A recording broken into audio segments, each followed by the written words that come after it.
Bonjour chers téléspectateurs, bienvenue sur Télé Afrique. Aujourd'hui nous allons parler du système de santé et de l'accès aux soins du côté du Maroc. Alors suivez-moi. Chers téléspectateurs de Télé Afrique, comme je vous l'ai annoncé dans l'introduction, nous allons parler du système de santé au Maroc et l'accès aux soins. Cette vidéo sera divisée en 4 parties. Donc, si vous avez besoin de plus d'informations concernant le système de santé, mais regardez cette vidéo jusqu'à la fin. Dans la première partie, nous allons parler du système, de l'organisation des différents hôpitaux. Dans la deuxième partie, nous allons parler de l'accès aux soins des personnes en situation régulière. Et dans la troisième partie, nous allons parler de l'accès aux soins des personnes en situation irrégulière, c'est-à-dire les immigrants clandestins et aussi les réfugiés. Et dans la dernière partie, nous allons parler des cliniques et des personnes qui ont des moyens, qui souhaiteront continuer leurs soins médicaux ici au Maroc dans de très bonnes cliniques, à moins de coûts et aussi un traitement de confort.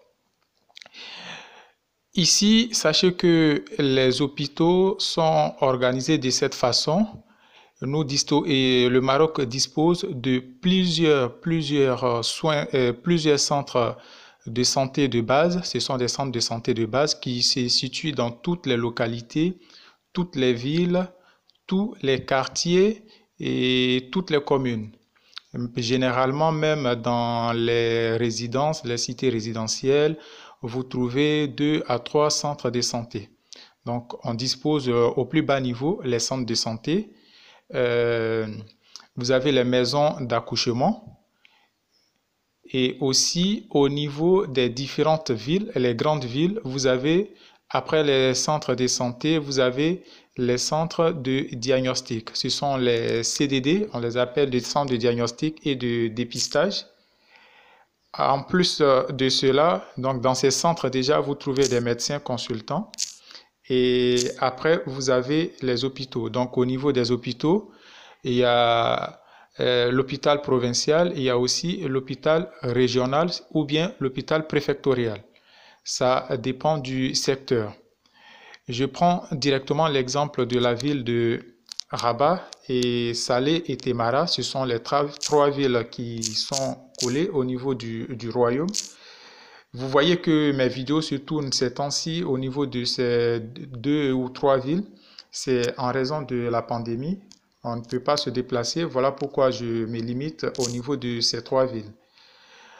Donc, après les centres de santé, je vous ai parlé des centres de diagnostic et des hôpitaux. Voici comment ça s'organise. Et au-delà des hôpitaux, vous allez trouver les CHU. Donc, dans les grandes villes, généralement, vous trouvez 1 ou 2 ou 3 CHU. Le cas de Rabat, vous avez le CHU, l'hôpital Avicenne, qui se trouve à Rabat. Vous avez aussi le CHU, la maternité des Orangers, qui est devenu un centre hospitalier universitaire, mais c'est une maison de reproduction, un centre de reproduction. Et vous avez l'hôpital militaire. Ça, c'est l'hôpital militaire qui est scindé en 2. Vous avez la partie publique et vous avez l'autre côté qui est une clinique. Voilà, donc ça, c'est un peu l'organisation des différents centres du système de santé. Voilà comment les hôpitaux sont organisés. Donc, dans les centres de santé, les grands centres de santé, où vous avez les soins de base, vous trouvez différents secteurs, un médecin généraliste. Et ici, c'est un grand centre de santé, vous trouvez aussi des dentistes qui font aussi leur intervention au niveau de ces centres de santé. Donc, l'extraction, la consultation et tout ça, vous trouvez ça directement dans les centres de santé. Donc, ça, c'est la première partie. Comme je l'ai dit, c'est juste l'organisation générale, superficielle, de comment les hôpitaux sont organisés ici. Maintenant, pour avoir accès aux soins, la première des choses, quand vous ne vous sentez pas bien, c'est de vous rendre d'abord dans le centre de santé le plus proche ou bien dans la zone où vous habitez. Vous vous rendez dans un centre de santé pour vous faire consulter par un médecin. Généralement, comme je l'ai dit, vous trouvez un médecin généraliste, mais aussi il y a des dentistes. Et si c'est pour une femme, pour une grossesse, vous trouvez aussi des consultations prénatales. Voilà, vous vous rendez dans un centre de santé, vous vous faites consulter et quand le diagnostic est posé, que ça peut être pris en charge, mais le médecin consultant vous prescrit une ordonnance. Vous vous rendez dans une pharmacie, vous achetez votre ordonnance et vous commencez votre traitement. Si la situation s'améliore, si c'est un cas qui est un peu compliqué, bon, pas compliqué, mais il y a des cas où le médecin vous donne un rendez-vous pour voir si ça évolue.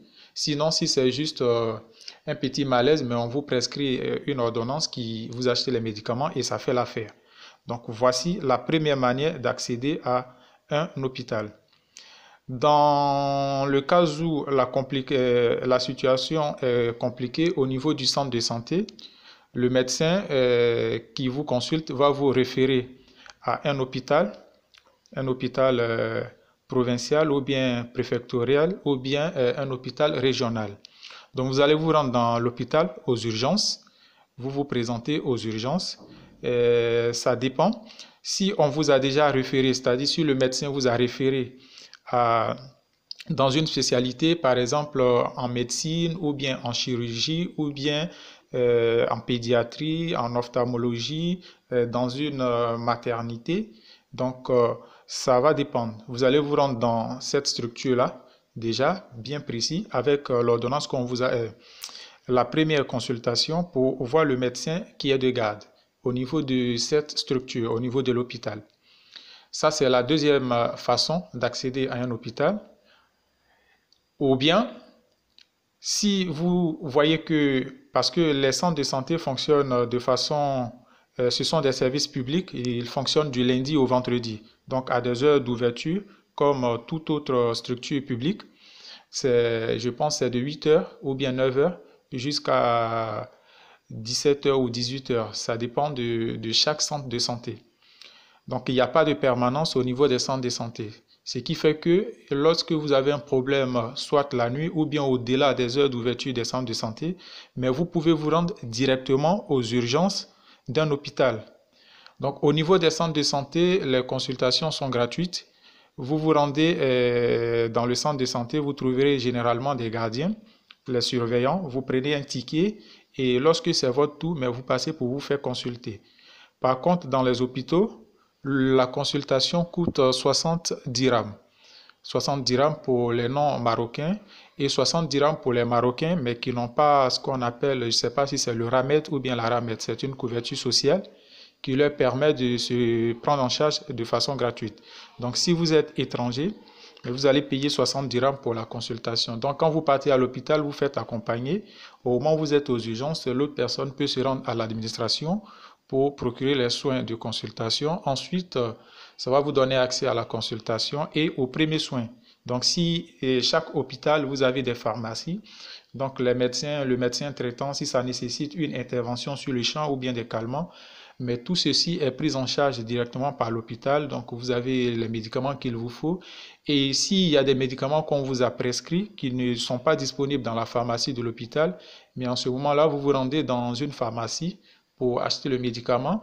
Et si ça nécessite, par exemple, une hospitalisation ou bien une prise en charge, mais ils vont voir c'est dans quelle spécialité. Par exemple, si c'est pour des soins intensifs aux urgences, mais on vous prend en charge, on vous trouve un lit rapidement pour vous prendre en charge. Et quand ça va, qu'on doit vous garder, si c'est en médecine, mais ils vont vous trouver une salle. S'il n'y a pas de salle, mais l'hôpital va vous référer directement au CHU, donc l'hôpital Avicenne, ou bien si c'est un enfant, il y a l'hôpital de Suissy. C'est une maternité. L'hôpital de Suissy est divisé en deux. Il y a la maternité pour les accouchements et il y a aussi la pédiatrie. Donc, il y a le côté pour les enfants, mais c'est la spécialité. Donc, ils vont vous référer dans cet hôpital-là, du côté de Rabat et Salé. On vous réfère à Suissy pour soit vous trouver une place là-bas. Donc, soit si la personne ne peut pas se déplacer, il y a une ambulance qui fait le transfert directement dans le CHU pour que vous soyez pris en charge par un professeur ou bien parce que au niveau des CHU, vous avez plusieurs lits d'hospitalisation. Et si c'est au cours de l'année scolaire, au Maroc, il y a plusieurs écoles privées, des filières des filières paramédicales.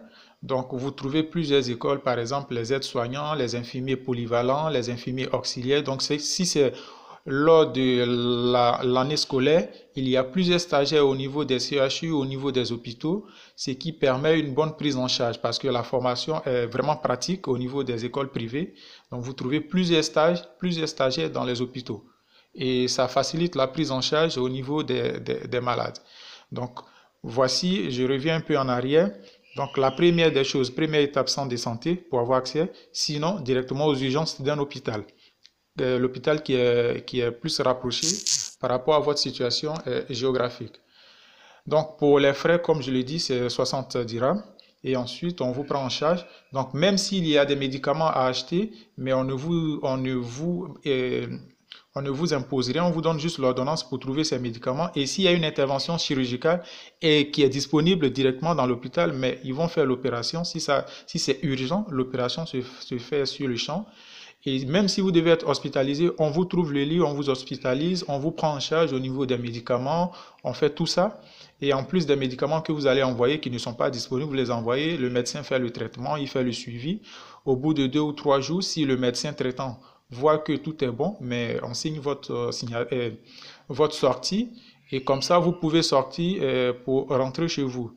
Et après, la personne qui vous accompagne mais va payer les frais qui sont vraiment minimes, les frais d'hospitalisation, de traitement, tout ça, qui sont très minimes, et pour récupérer votre dossier médical. Donc, voici un peu comment ça se passe pour les personnes qui sont en situation régulière. Pour les personnes les immigrés clandestins et tout ça, et les réfugiés, qui n'ont pas de moyens, par exemple les immigrés qui n'ont aucun document, aucune pièce, qui n'ont pas de moyens, il y a une structure, l'ONG Caritas, qui se trouve presque dans tous les pays. Ici au Maroc, vous trouvez à Rabat et à Fès. Je pense qu'il y a dans d'autres villes aussi, mais à Rabat, vous trouvez. Caritas se trouve au niveau de Takadoum, la ville de Rabat, à Takadoum, château. Donc, vous vous renseignez et vous allez vous procurer un carnet au niveau de la Caritas. Ce carnet va vous donner droit à vous rendre dans un hôpital, même vous faire accompagner par un agent de la Caritas qui s'occupe de la santé des immigrés. Et on vous accompagne, les médicaments sont pris en charge, même si ce sont des opérations, peu importe le coût, mais vraiment, le Caritas s'en charge de ça. Voilà, on vous aide pour les soins de base, tout ça, les femmes qui doivent accoucher, des personnes qui sont blessées, tout ça. Donc, Caritas vous aide pour des personnes qui n'ont pas de documents. Vous allez faire un carnet au niveau de la Caritas qui va vous accompagner. Pour les réfugiés aussi, puisque vous êtes réfugié, vous avez une carte de réfugié. Donc, il y a l'ACR, il y a l'hôpital de l'ACR qui est là. Ils ont les médecins qui vous consultent et aussi qui vous donnent les médicaments de première nécessité. Si vous ne trouvez pas, s'ils ne trouvent pas de médicaments dans leur pharmacie, mais voilà, vous devez aller acheter d'autres médicaments. Donc, dans ce cas aussi, en tant que réfugié, vous pouvez aussi vous procurer du carnet de Caritas qui va vous permettre aussi de pouvoir payer vos médicaments. Voici un peu comment ça se passe. Donc, dans notre quatrième partie, nous sommes à la fin de notre vidéo. Je parlais des cliniques, des personnes qui veulent recevoir des soins de confort, des soins de qualité, mais aussi à moins de coût. Vous avez plusieurs cliniques au niveau du Maroc, dans toutes les villes. Vous avez des cliniques super qualifiées où vous trouvez même des professeurs, les mêmes professeurs qui sont dans les CHU, mais vous les trouvez dans ces cliniques-là qui sont super équipées. Vous avez des laboratoires, vous avez des radiologies, vous avez des centres de l'IRM, voilà, images à résonance magnétique. Vous avez même des centres d'hémodialyse, vous avez des centres d'ophtalmologie, des cliniques qui font même des opérations avec des lasers, avec une très bonne prise en charge. Des salles vraiment, comme exemple même de cliniques, vous avez clinique Zayer qui se trouve sur la route des Zayer au niveau de Rabat en allant à Youssoufia ou bien Takadoum. Vous avez clinique Les Nations Unies qui se trouve au niveau d'Agdal. Vous avez plusieurs laboratoires, plusieurs centres de radiologie. Donc, Côté clinique, il n'y a rien à dire. Vous avez n'importe quelle opération que vous pouvez imaginer, mais il y a des cliniques au Maroc qui font ces opérations-là. Voilà. Et il y a aussi l'hôpital militaire, la clinique, qui traite même des présidents subsahariens, des ministres, des personnalités en provenance des pays subsahariens. Voici un peu, voilà, voici un peu comment est structuré, comment est organisé les soins de santé au niveau du Maroc. Merci beaucoup et je vous attends dans les commentaires pour plus d'informations, plus de renseignements. Aussi, n'oubliez pas de vous abonner, partager et pour qu'on puisse agrandir